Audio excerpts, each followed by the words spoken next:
এইবার শুধু এই জায়গাটায় শুধু ঈদের নামাজ আদায় করবো। এখানে কোনো মেলা হবে না, এখানে কোনো আনন্দ শোভাযাত্রা হবে না। যতটুকু সম্ভব সর্বোচ্চ নিরাপত্তার ব্যবস্থা এখানে থাকবে। স্বাচ্ছন্দ্যে ভালোভাবে এখানে সবাই নামাজ আদায় করতে পারে।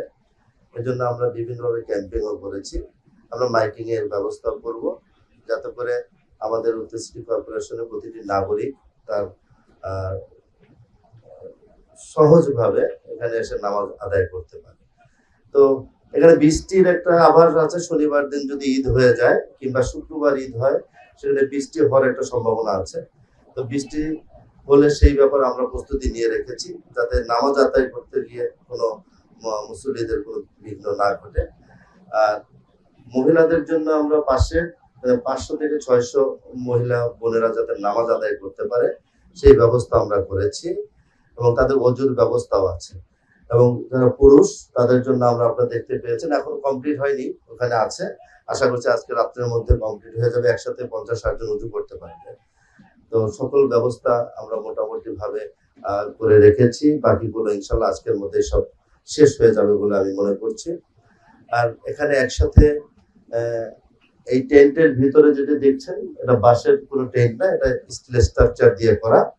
বাড়তি করে আমরা যাতে আরো বেশি মানুষ নামাজ আদায় করতে পারে, এর জন্য আমরা এক্সটেনশন করেছি।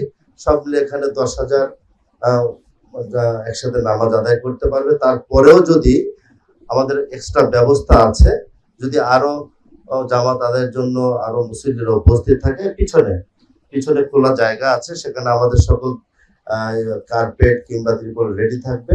যখন উপস্থিত থাকবে আমাদের কর্মীরা সাথে সাথে নামাজের জায়গাগুলোকে নামাজ সহকারে বিছিয়ে দেবে। সকল প্রস্তুতি ইতিমধ্যে আমরা নিয়েছি।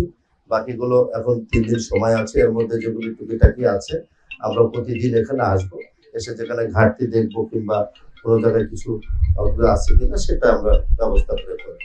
বৃষ্টির জন্য অনেক সময় ভিআইপিরা যারা গেস্ট থাকবে তাদের জন্য ছাদের ব্যবস্থা করে রেখেছি, যাতে তাদের বৃষ্টির পানি গায়ে না লাগে। যতটুকু সম্ভব আমরা সেই ব্যবস্থাগুলো করব। না, আমরা এইবার শুধু এই জায়গাটায় শুধু ঈদের নামাজ আদায় করবো। এখানে কোনো মেলা হবে না, এখানে কোনো আনন্দ শোভাযাত্রা হবে না। আমরা চাই প্রতিটি সদস্য ঈদের নামাজ আদায় করে তার পরিবারের সাথে অন্তত পক্ষে সময়টা কাটায়। এই চিন্তা থেকে আমরা এইবার এই উদ্যোগ নিয়েছি। নিরাপত্তা বিষয়টা নিয়ে ইতিমধ্যে আমাদের আইন শৃঙ্খলা রক্ষাকারী বাহিনী তাদের সাথে মিটিং করেছি, তাদের সাথে কথা হয়েছে। একদম যতটুকু সম্ভব সর্বোচ্চ নিরাপত্তার ব্যবস্থা এখানে থাকে।